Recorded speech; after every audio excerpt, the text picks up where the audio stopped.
नमस्ते, मैं आमिना और आप देख रहे हैं आपकी खबर।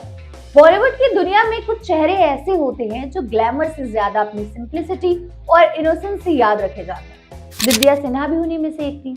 एक ऐसी एक्ट्रेस जिनकी मुस्कान में शर्म, आंखों में सच्चाई और एक्टिंग में एक अलग ही सुकून था। 15 नवंबर 1947 को उत्तर प्रदेश के सीतापुर में जन्मी विद्या का बचपन एक नॉर्मल मिडिल क्लास एनवायरनमेंट में बीता। उनका नेचर बचपन से ही सॉफ्ट, सेंसिटिव और थॉटफुल था। वो पढ़ाई में काफी अच्छी थी और उनका ड्रीम था डॉक्टर बनने का, लोगों की सर्विस करने का, लेकिन शायद ऊपर वाले ने उनके लिए कुछ और ही लिखा। एक ऐसा सफर जहां वो लाखों दिलों की डॉक्टर बनने वाली थी।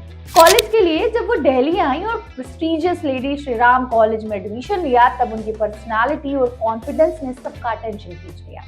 मॉडलिंग ऑफर्स मिलने लगे, ब्यूटी कॉन्टेस्ट जीते गए और धीरे धीरे फिल्म इंडस्ट्री के दूसरे जो डोर्स थे उनके लिए ओपन होने लगे। 1974 में बासु चटर्जी की फिल्म रजनीगंधा ने उनकी जिंदगी बदली। ये फिल्म सिर्फ हिट नहीं हुई बल्कि एक कट लव स्टोरी बन गई।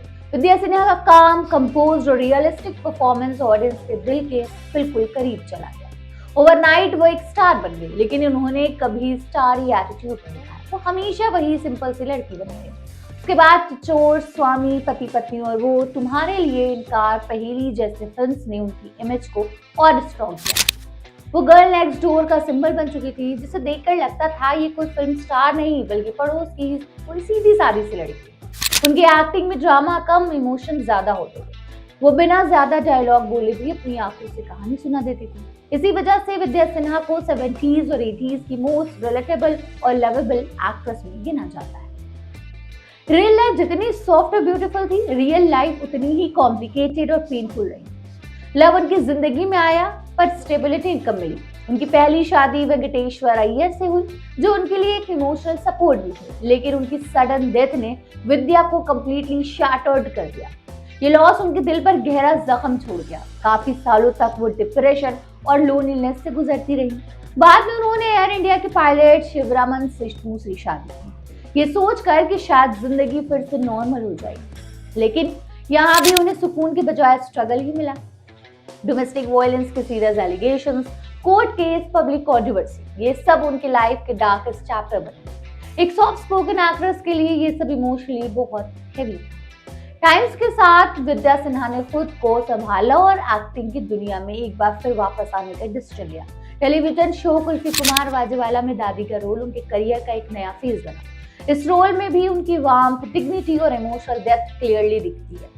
ऑडियंस ने उन्हें फिर से उतना ही प्यार से एक्सेप्ट किया जैसे सालों पहले सिल्वर स्क्रीन पर किया था। ये उनकी एक्टिंग का मैजिक था। एज बदल सकती है, रोल्स बदल सकते हैं, लेकिन टैलेंट और ग्रेस हमेशा टाइमलेस रहते हैं। 15 अगस्त 2019 को 71 साल की उम्र में कैंसर से लंबी फाइट के बाद विद्या सिन्हा ने इस दुनिया को अलविदा कह दिया। इंडिपेंडेंस डे के दिन उनका जाना भी जैसे एक सिंबॉलिक मोमेंट बन गया। एक फ्री सोल का सफर यही खत्म हो गया, लेकिन उनकी यादें, उनके फिल्म्स, उनकी मुस्कान और उनकी सिंप्लिसिटी आज भी जिंदा है। विद्या सिन्हा सिर्फ एक एक्ट्रेस नहीं थी, वो एक एरा का इमोशन। जब हीरोइंस लाउड थी, ग्रेसफुल होती थी, तब यहाँ पर ये बहुत सी मिसाल। जब रोमांस लाउड म्यूजिक से नहीं बल्कि खामोश नजरों से बयान होता है, और जब एक्टिंग दिखावा नहीं महसूस कराई जाती थी, ये उस जमाने की हीरोइन। आपको विद्या सिन्हा की ये स्टोरी कैसी लगी हमें कमेंट में जरूर बताइएगा, और अगले शनिवार किसी और एक्ट्रेस की बायोग्राफी देखनी हो, सुननी हो, तो हमें कमेंट में उनका नाम भी जरूर पिन कर दीजिए। मिलते हैं नेक्स्ट वीडियो में। Bye bye.